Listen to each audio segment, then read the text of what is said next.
Hey, ladies and gentlemen, how are you? I'm very excited today because one of my favorites is here, back again. He's at Caroline's tonight, tomorrow, and Saturday. He's the star. Why do I get the one of, man? Damn. My favorite all-time comedic actor, David Allen Grier, is here. Dag. What's up, man? How are you, bro? I'm good. You're at Caroline's all weekend. Yes, I am. Have you ever at any point faded from the stand-up part of things, or have you always been active in that? I have. I mean, it's always something more or less.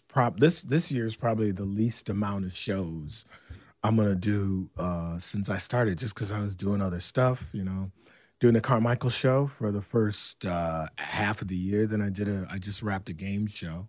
Oh, hosting a game show. Yeah. For cable network was. It's for GSN. We're gonna try and go national after this initial run. Okay. Yeah. What kind of game show? Snap judgment. People talking crazy stuff, and you got to guess what they're saying. Would this woman from Queens say the following? Lucy from Ohio for $100. Let's go. Wrong. She would not date a black man ever. Stuff like that. It's funny. That's a good. I feel like game show, that kind of vibe can be good for you. Well, it's all about people working on prejudice, and you have to make a judgment about something everybody does all day. We don't want to admit it, but that's what the show is about in a nutshell, and it's fun. You really came in the game like well prepared for a variety of things. You're classically trained, correct? Mm-hmm. And then you're a comedian. Yeah, I went to Yale School of Drama. Show off. I always put that online, like, show off. Yeah. This me last night hanging with Jay-Z. Show off. Yeah. Show off. But you know what? Variety. You have to. Those actors that I love and that I admired are performers and artists who have been able to traverse a lot of mediums, and it seems like the environment we're in now, you're allowed to do that. People accept it. Back in the day, in the 70s or 80s, if you did a TV show, it was just written in stone. You cannot do a movie because you're on TV. You're a TV star. Yeah. If you do a game show, you cannot do this because you've done that. And everybody's doing everything now. And A-list actors do commercials. Like everything's different. Yeah. Jamie Foxx has an Oscar, and he's like, "Okay, let's beat Shazam." Exactly. That's so true. Get some of this. Let me get some. That's an advertisement and a game show all tied into one, and he's an A-list actor. Yeah, so it's fun. It's fun to traverse those mediums, and I just feel like nothing. I don't feel pigeonholed or blocked in, and it really. I try to help and mentor younger actors and performers. That's what it is. Don't be so focused on this one path to success that literally you walk through a field of diamonds clutching stones. You know what I mean? Right. I got to get to, I got to get to this point. And there's all these other opportunities. They're right there for you. And you could still end up at that spot, but you better grab these diamonds. Exactly. And now it all feeds the same pot as long as you do it well, Have you gotten to witness, you jumped on the scene in the early 90s on Living Color. Yeah. How much, if at all, has the situation for black actors in Hollywood changed since you first started? It's changed a lot. I mean, because back when I first started acting, I started acting in 81. I lived in New York for my first 10 years. God, you are old as shit. I am, I would have never guessed that. I am. But I'll put it like this. Dave Chappelle, he middled for me at Caroline's. He was 17, 18 years old. And the dude is smoking when everybody, yeah, nice set, Dave. Who is the other Dave? That guy's incredible. I was like, yeah, that's Dave Chappelle, man. He's some kid who Yeah. He's just, his comedy is amazing. But anyway, that's what, mid-80s? Yeah. It Late 80s? had to be like in the 90s. Because that was when In Living Color just blew up. Maybe and 91. Got it. You started doing I was better paid gigs. Exactly. And right. I always loved coming to Caroline's. But yeah, Dave was there. Neil would hang out in the dressing room, and there they were. But how has it changed? What I was getting to is it used to be when I first started, Richard Pryor was a preeminent black comedian. He was doing the movie star thing, and he was the only one. Then maybe you had, then Denzel came in, so it was Denzel, and he was locking that down. Richard Pryor stepped down. Eddie Murphy took it up, and there were usually only two people, usually men. You know, now it's much wider. Issa Rae, Donald Glover. I could go on. These are the ones I can remember right now because you know I'm old. And stuff. Kevin. Well, Kevin Hart is killing it. Right. I mean, you know you're famous when you're doing shows about being famous. That's all Kevin. The gold standard. Right. Number one. Staying on top. You know. Yeah, he's huge. I mean, he's killing it. A lot of people on and it seems especially television is really rich. You know, Scandal's ending its run, but there's so many. What are some other ones? Who was that one? I mean, you're on a Queen Sugar. That's what I can remember right now. But there are a lot of avenues to answer your question. That is what has changed. So you're not, you know, before it was like Key and Peele. Exactly. Who are you?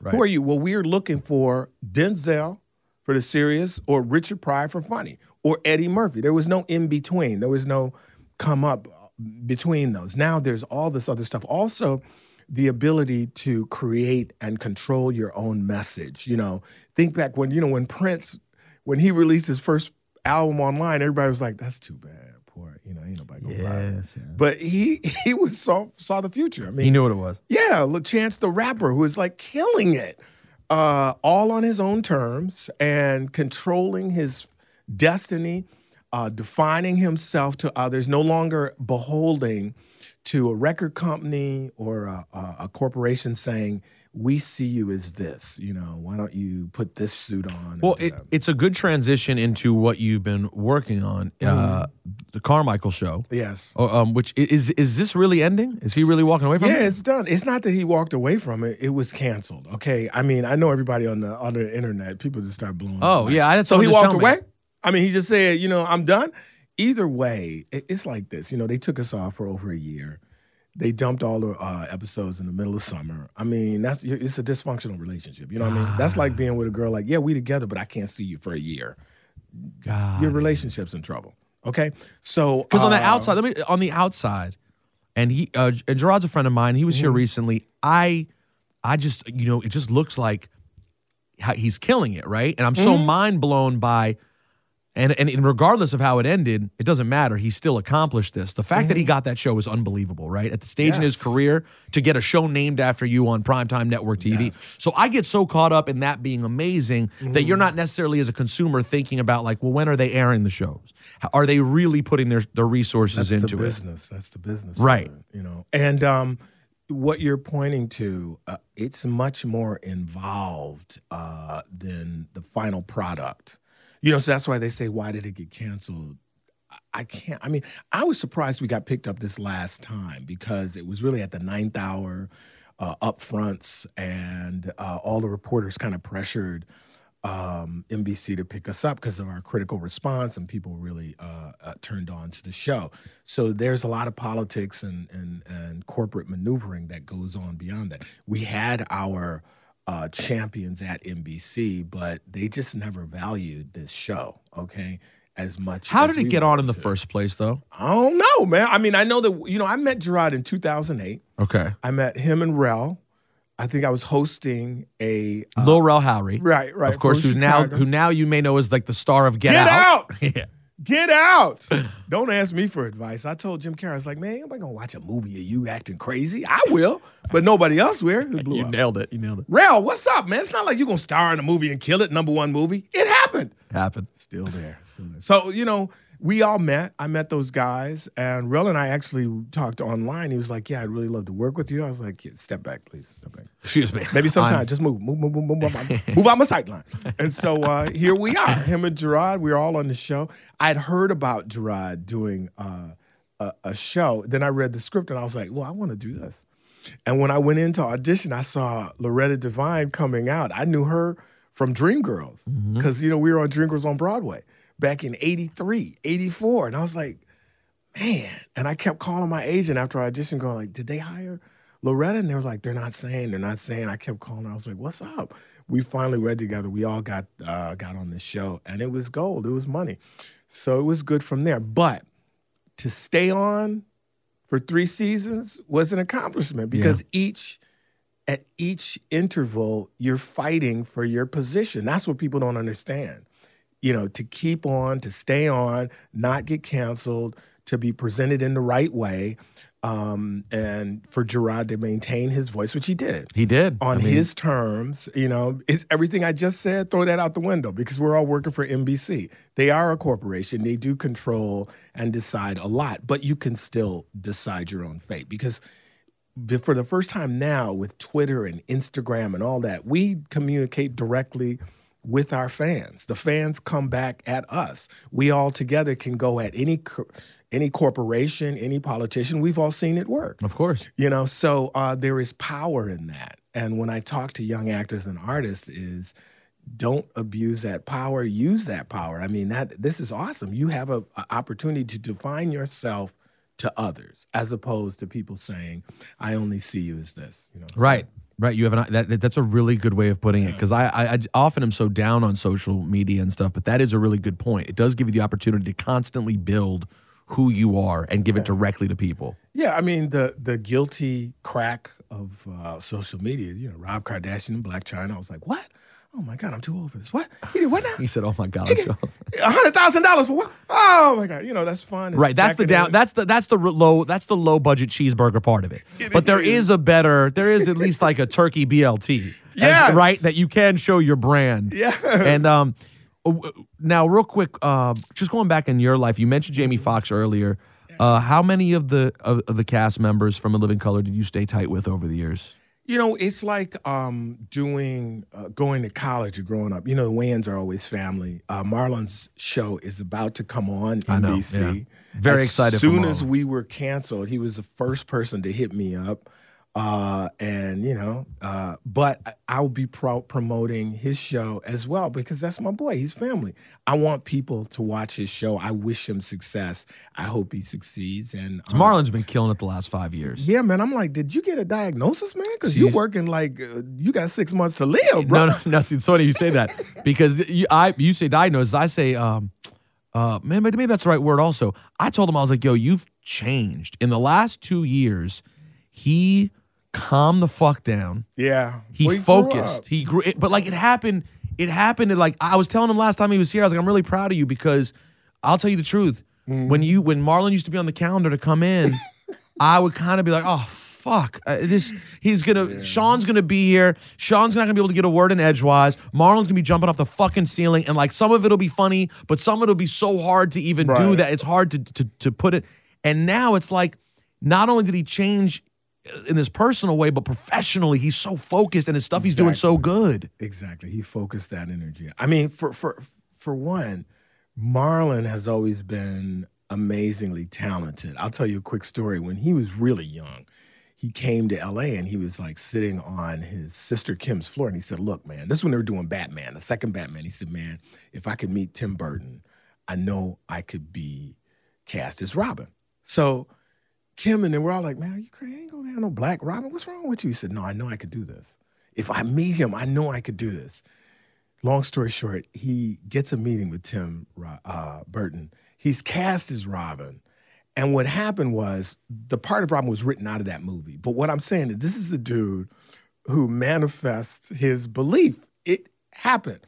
That has been Marlon from day one. That is such a crazy... I'm climbing this mountain, you dig? So all the stuff he said was going to happen happened. And it's not because he said it, it's because he did that hard work, And out of all the wins, Marlon never did stand-up. We used to tease him about it because we were all out there grinding, since I think I started in 87, me, Keenan, Damon, everybody, Kim too. Marlon never did stand-up. He was a straight actor. And when I saw him recently, like last year when it was first starting up his show, I said, man, why are you working so hard? Because he'll go big, small, I don't care. Dingling's Comedy Club and Syosset, he don't care. He's doing it. He said, man, I'm trying to catch up because we've all been doing it for 12, and he 15 took it really, years. He took that part of the craft really seriously. Yeah, and that just takes time on stage. I'm sure if people say, well, how do I get into radio or whatever, a lot of it is just time on that mic. And if you didn't get that time, then you can't fake it. I'm gonna throw a few more names at you and just tell me if and what your relationship is out of curiosity. The rest of the Wayans. Oh, Damon. I can't stand him. They attack me. But no, he's bad. Listen, man. My mom passed away a few months ago. I'm sorry to hear that. It's all right. She was 95 and a half. You know what? She had a hell of a run. You know what I'm saying? The only people that came to that funeral were ex-slaves. She was old. She made it off the plantation. You're foul. May she rest in peace. But the point is, all the Wayans called me, man, immediately because we're family like that and so much love. And so Damon's out there, after his show, he's living easy. He does. I mean, he does more shows for fun now. Yeah. My daughter's 9, so trust me. Tonight, tomorrow, and the next night, I'm grinding for real. Right. So you got to keep going. Doing all of it. Is this how many kids do you have? Just one that I know of. Why you? Okay, because the camera's on me, they're not on you. They can't see your face. I heard, Can we? No, just the one. I think it's just the one. You don't want you get somebody to tell me? No. Okay, cool. What about Jim? You ever talk to Jim Carrey? Yeah, man. When I was in New York, when I was living here doing Porgy and Bess a few years ago, Jim came. We had lunch, and it was fun. It was always fun seeing Jim. And I think when we also were honored by Foreign Living Color. I mean, I was sitting next to Fly Girls. I didn't even remember them. They were like, "You remember me, David?" I'm like, "Oh, really?" You might have smashed. Middle-aged black lady. I don't remember you. Middle-aged black. Yeah. She was like, you meet my grandkids. She's like, "I'm a Fly Girl." Exactly. They used to call me BB. And I'm like, "Oh, wow." No, but everybody came. Jim came. When they talked about relaunching In Living Color, me and Jim were talking about it. We all were down, and it just Jim too. Yes, man. Jim Carrey was down. Yes, we talked about it, and he said, "Yeah, I'll do it." I was going to do it. Everybody was going to do it, and it didn't come together. You would think that the second Jim Carrey says I'm down, the whole thing, someone was like, "We're figuring this shit out." It wasn't us. Let me just put it like that. It was Fox. I mean, they mishandled it. What about almost came together? What about Jamie? I see Jamie. I mean, I guess it's like this. We run into each other when we run into each other. I saw him like when Rihanna played the Barclays Center. Is that ever what it's called? Barclay. Yeah, Barclays Center. At the airport, whenever we see each other, it's love. Yeah, it's beautiful. It's never like, no, oh man, here we come. Which one do you hate though? Shawn Wayne? There's Kim? No, everybody. The white girl? Who, Kelly Cofield? Exactly. No, she came. Yeah. She came. Everybody she showed love too. Whenever I do a show, Takia, she came. Everybody comes. It's all good. What about, tell me about Boomerang. Yes, sir. Boomerang's I think, I got into a conversation yesterday. I do another a sports talk radio show. My co-host was saying how he watched Raw the other night and was saying, what happened to Eddie? And I said, listen, let me be clear. Eddie, he acted like the Eddie story ended at 89. I said, hold on. Let's talk about Harlem Nights. Let's talk about Boomerang. Let's talk about Nutty Professor. I'm not saying everything's the same as it was from 83 to 89, but that was a very unusual run. But in there, you have some amazing movies like Boomerang. To me, my favorite romantic comedy of all time. How big was that movie? Bowfinger. I mean, here's the deal that people don't know. I Spy was good, by the way. I mean, in Hollywood, there was an article I read that more than any other star, Eddie keeps getting shots or keeps getting these huge movies. And they were saying, why? Because the common knowledge in Hollywood is that at any moment, Eddie Murphy is fully capable to put in an Oscar-worthy performance. You understand? When you say fall off, a lot of other actors, it's like Tiger Woods. Once you miss that mojo, they never regain it. But Eddie is like that, okay? He can peel off that amazing perforance. I forget, was it Mr. Dreamgirls? Church? And he did. He was so brilliant in Dreamgirls. He should have won that Oscar. Right. You never know when he's here's what I want to ask. Listen, obviously you're a very accomplished actor. You've had an amazing career that most would dream of when they go to Hollywood. At the same time, you're a regular guy. You're a celebrity, but you ain't Eddie Murphy. You know what I'm saying? That's just who I am. That's who I've always but you've always been. carried yourself that way too. Right. Never had a crew. But Eddie's Eddie. Right? Like, you know what I'm saying? It's like I deem and hope one day I'm an all-time great in radio. Howard's Howard Stern. Eddie Murphy's Eddie Murphy. It's a different thing altogether. He's always been that way. I'll tell you a quick story. I went to Eddie's wedding. This is when he got married to Nicole, I think. Okay. The Plaza, everybody's there. And so the Plaza here. yeah, this is way back. It's a big, huge wedding, And I'm there, I'm talking, and one of Eddie's boys, one of his bodyguards goes, "Oh, Eddie's in the other room. He would love to say hi." I said, "Cool, man, let me get over there." He goes, "Unfortunately, you have a blue wristband. You need a gold one." I was like, At the wedding? Okay, can I just, sorry, dog. But I told him you said hi. It was like, all right, well, have a good wedding. Yeah, tell him I'm in the third row, man. But I mean, that's Eddie, man. So what in when you did Boomerang, which I'm guessing you shot in 91, it came out in 92? 92, and it came out in 93. One of those. You gotta check. I think it came out in 92. Something like that. Yeah, I know I was doing In Living Color.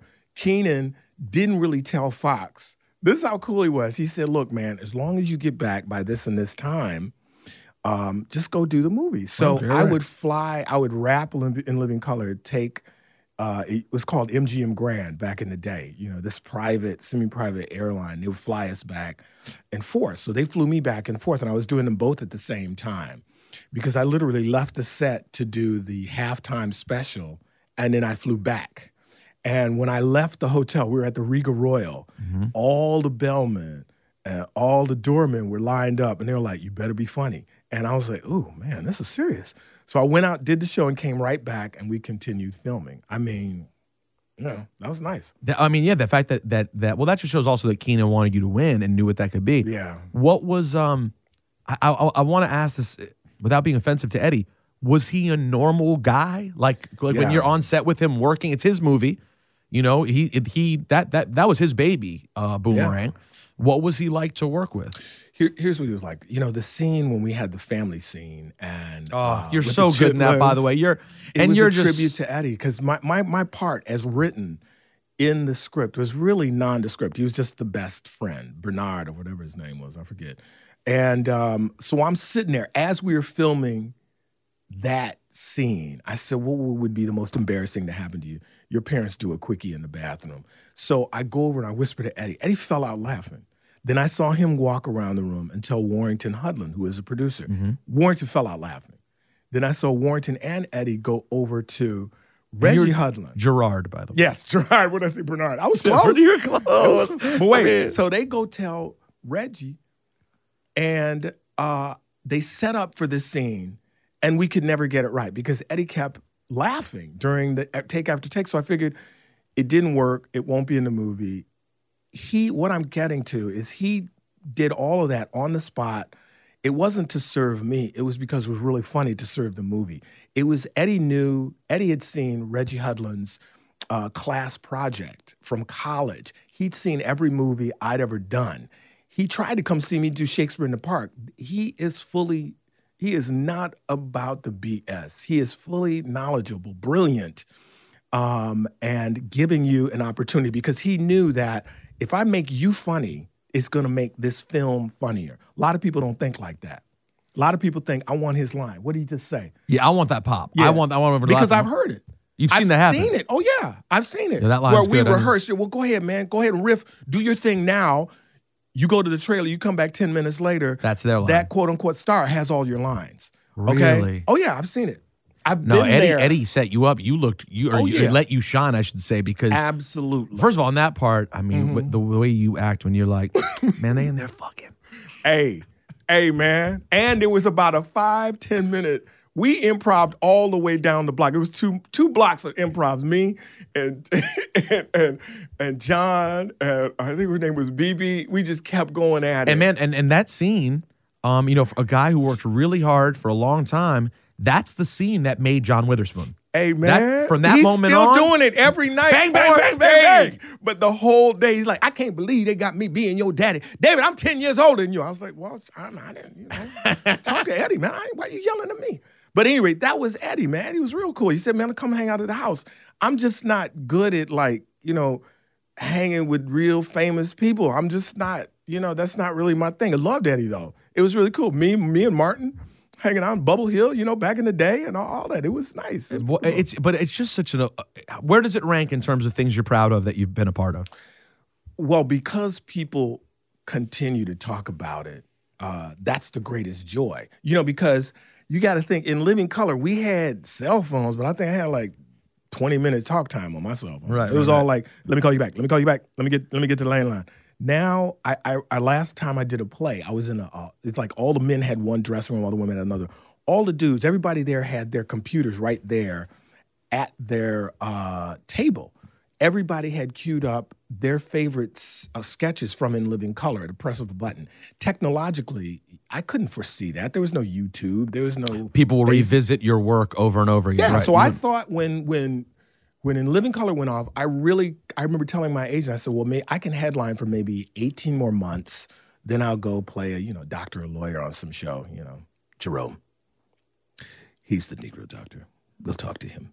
That's what I'd be doing. I had no idea that there are kids now who are watching Living Color. They were too young to see it when it first came out. I want to hear more about Jerome the doctor, what he would be. Well, look, if you can find it, I played Dr. Ken Nolan on, what was it? Not General Hospital. It was, Angie and what was it called? What, this is mid-'80s? Yeah, man. It was called, shoot.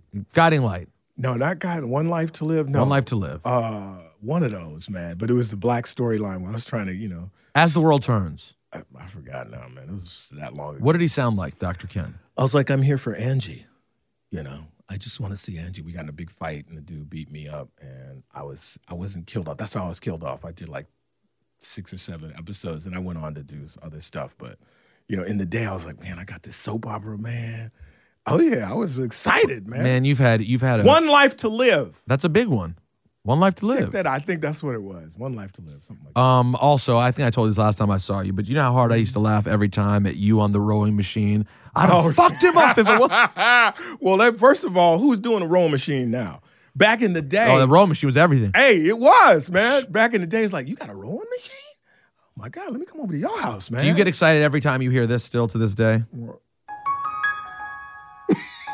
That scene when you guys all hug it out on the roof? Well, that scene was all about the Empire State Building. All lighting up. Exactly, because Reggie said, look, it's going to light up at this point. So we all had to be there. We waited, and they had it all timed out. Did they set it up? That was the thing that they did? Yes, they set it up, as I remember, because it was all about that. PM Dawn, baby. Sitting in Bubble Hill with Eddie. They were there too? No, but they were listening. Like, he was doing his album then. And so I listened. PM Dawn, I think, collabed with Eddie on that album that he did at the time. He had this big, huge studio. And we were sitting there listening to the album. And it was like, PM Dawn, I loved PM Dawn, man. By the way, PM Dawn got a lot of heat in the time that I always say this, people think I'm crazy. PM Dawn sure did a lot of things that Drake does now and is the hottest thing ever. I'm not saying Drake sat there listening to PM Dawn, but they were on this, like, smoothed out R&B-ish hip-hop vibe, but it was so really cool. good. It was so cool. Remember the big dude? Yeah. And PM Dawn, the dookie braid never got longer than 2 inches. He yeah, tried. Prince, I want to show respect because I think, let me see, I'm looking at PM Dawn. Did he pass away? I think he did. Yeah. I think he passed away in the last couple of years, actually. Yeah. But those guys were so ahead of their time. That album, loved that album. The Boomerang soundtrack was amazing. Oh, the Boomerang soundtrack. I mean, it's got joints on there. I mean, you want to hold on? Let me get their names right so I don't feel like a disgrace. How are you going to have the name of the group and not instantly have the members under?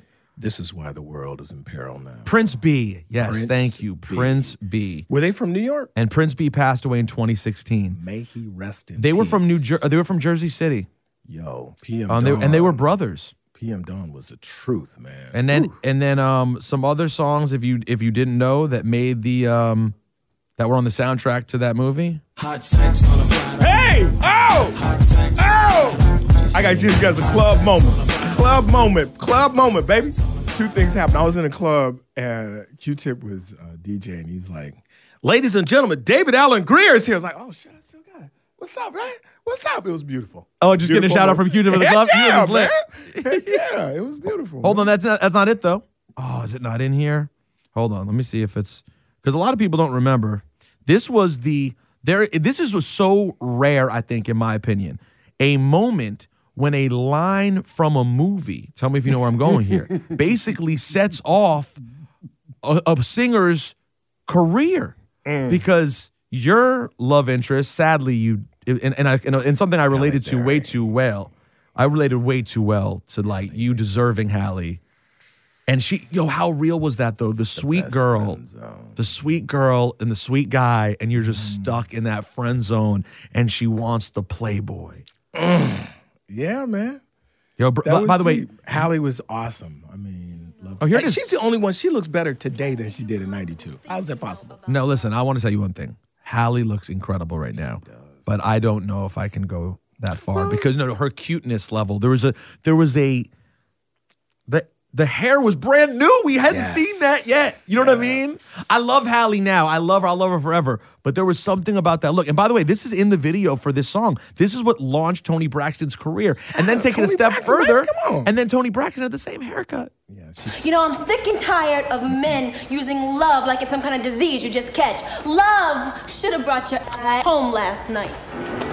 Love should have brought you. Hey! And this is Toni Braxton's career made off of this. Boomerang. I thought all this up. Yo, you did such a good job creating this movie, man. I love Eddie Murphy, man. He's like brilliant. And do you also remember that? Do you remember another song? Last, and we'll move on. Also from the Chris sound? Rock was in there, man. Come on. Eartha Kitt. Chris Rock was the career highlights. He goes, David, give me something funny to say. Really? I need another line. I ain't working for you. Oh, try this. I was giving her alternate lines. Damn, I forgot Chris Rock too.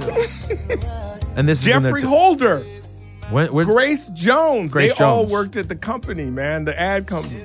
Stranger. Yes, Grace Jones is real cool. Did you? What was she like? Who gets to talk to Grace Jones? I do, man. Grace Jones is so down to earth and so grounded and normal and real. Which you wouldn't expect because she's always over the years had this outlandish, over-the-top persona. Oh, yeah. But one-on-one, Grace Jones was real cool, man. I met her in the club like years before that, and she was always just straight up real. Did you think at one point in your career this would be the biggest thing? It would never get bigger than this?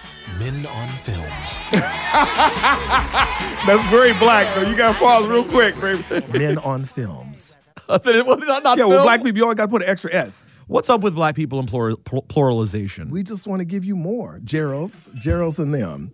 Daniel and your little shows and what you're doing on the radios and things with your microphones. Six Flags Great Adventures. Six Flags is great as adventures. You always S's. Put some more S's on there, man. Let's Welcome to Men on Film. We're going to be reviewing the latest film from a male point of view.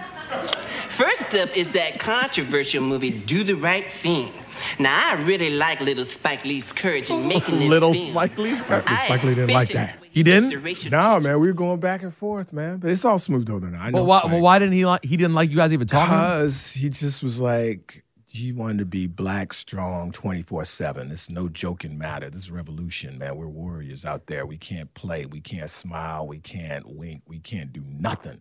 It's all about in them trenches, you know. And you were like, yes, we appreciate that, but everyone's talking about this movie. We do need to snap. Right. We're having fun. I mean, now, it was a sketch show. Come on. Do you, when you look back on skits like Men on Film, is it one of those things that you're sort of like, I can't believe we did that? Or do you think it was offensive? It never came from a place of offensiveness because the whole point was these characters felt good about who and what they were and their gayness, and it was all positive. You know, it would be different if you had some straight character in some way denigrating them.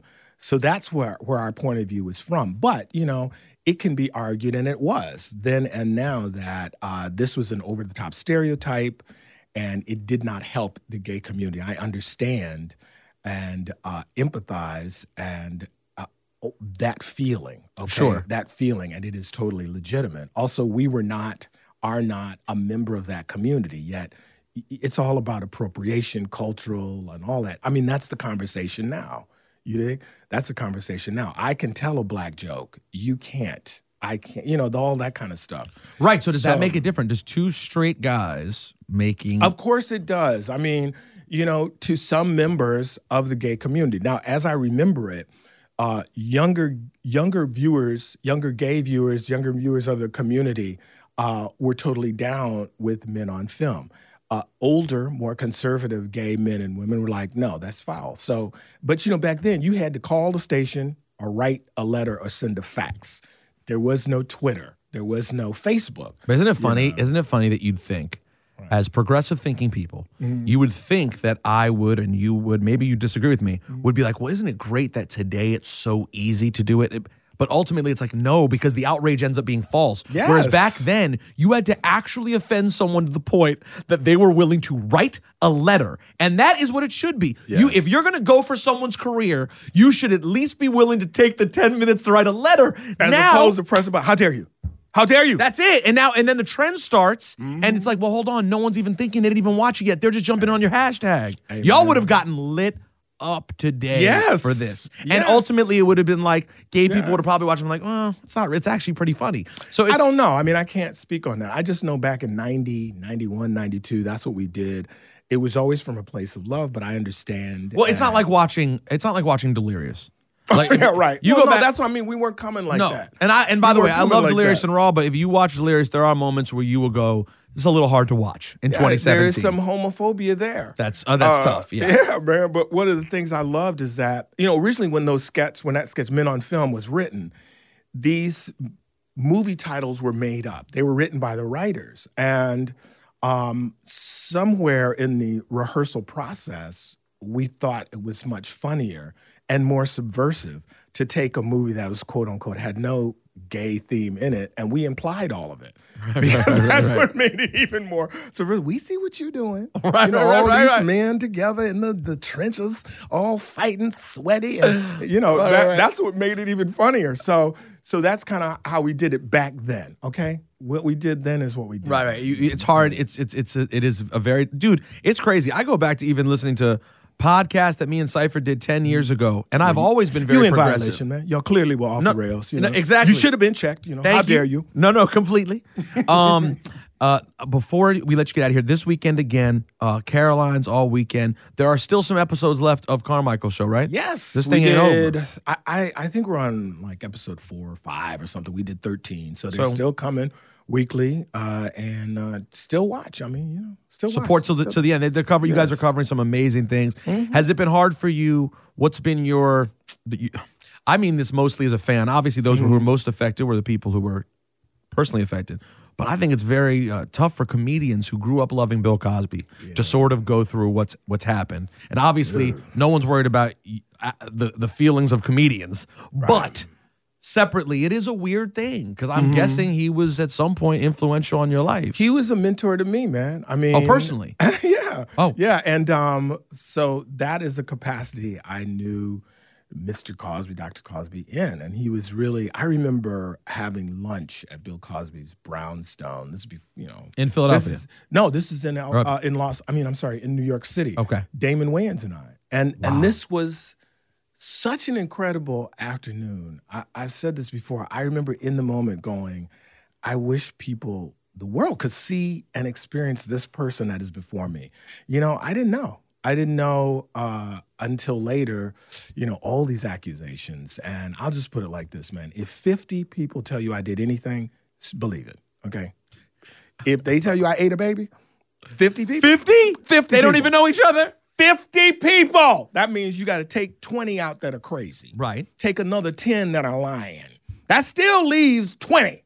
Okay? So I'm just saying. How hard? Was that tough for you to when you first heard it? Well, I mean, look, Bill Cosby is not my dad. He's not my mother. He's not, he was an influence. I saw him when I was 12 years old. But don't put your faith in the flesh, okay? Because we're human beings. You will always be let down. This man is a flawed human being, and we have to deal with that honestly and in a real, from a real point of view. These accusations came. It seems to be some foulness, and it has to be dealt with like that. So I'm not an apologist. I'm not explaining away anything. My heart goes out to these women who are victims, okay? And that's where the focus should be. And it is what it is. I respect that answer big time. Do you want to use this opportunity to just tell people about the most foul things you've done? Woo! So if they were looking up to you, they won't be disappointed. Well, they're going to find out. So, good enough. That was pre-Twitter. So you got to find stuff written on tablets. An abacus. Exactly. I've heard tell, but David Allen Grier's semen-covered abacus has been found. Hey, man, I don't even do that. I was like seeing this girl. She said, I like to have sex in public. I was like, we could do it in my garage with the doors closed. No, let her open the crack. Hey, that's as public as we getting. Because, no, I'm trying not to get caught out there, bro. No, listen, you've done a great job not getting caught out there. Yeah, so far. And you've been famous for about 30 years. Right? So you far. Pretty well. You're looking tremendous. I'm trying to. What's the diet? What did you do to look this good? I just do a lot of speed, smoke some cigarettes. Okay. Eat bubble gum. Y'all, good for you. I ain't going to live long, but I'm going to look good. No, you look I got about 18 months of fabulousness. No, I feel great, man. I feel great. David Allen Grier. Catch him on The Carmichael Show for another 9 episodes. Check him at Caroline's this weekend, and then look for whatever amazing project he has next. Thanks for coming by, man. Absolutely. Anytime. Hold on. No, I'm out. I'm done. No. No, I got to go, man. I did a full rap. I pulled an Ebro. I did a full rap, and I forgot to ask you about Dag. Yes. Did you ever get to talk? Well, don't make that face. Why are you making a sad face? That was so painful, man, doing that show. How long did Dag last? It was 13. We did 13, and then we got canceled, but it was me, and I think we had 1 or 2 black writers, but every day was battle. Every day was battle, man. It was just trying to tell What was it? What network? NBC. NBC also. NBC. I mean, this was in 99, I think, or 2000, and it was every day. Issa Rae touches on it a little bit on Insecure, at her job, trying to constantly explain. Black folks know when every day is a seminar on, see, what you just said is foul. Okay, I can't do that. We can do it this way. It's exhausting. It's exhausting every minute of the day when you're trying to, no, I can't put that on, and I can't say this joke. This is wrong. That's not how it. I think one of the things that's very difficult for white people to understand, in my experience as getting to be the white minority in a black workplace, I think white people could never understand that they love to, people love to say, oh, well, I'm not racist. They don't understand it's not necessarily First about. First of all, when you I'm not racist, it's already a problem. Well, no, exactly. It's already a problem. You're in there going, but not me though. I'm not. No, I know. Hold on. So by the way, that's my favorite joke, is that first of all, when you say I'm not racist, first of all, you're lying, because you probably are. But yes. Second of all, even if you're not, it's not about necessarily being racist or not. It's just about thinking about how someone else feels. People don't realize that, because their whole world is white, oh wait, there's a whole way of living by people whose existence here is inherently built differently than ours. Yes. And I'm just 61 years old. Wow. I remember I showed I thought you were at least 70, 71 years old. But I wish I could speak from my heart right now. No, go ahead. I'm sorry. I'm saying, I remember I was showing a friend this picture. I went to this private school as a little kid. It was there were 2 or 3 black kids there. It was just us. So when I see myself as a 5 and 6-year-old surrounded by nothing but white kids, even at that young age, that's something that most white people never experience. But black people, a lot of black people, most of our lives has been that. In educational, workplace, social situations in which you are constantly and forever the minority. So then already you're well, tell us, Jerome, tell us, Tommy, what do all black people think? I don't know.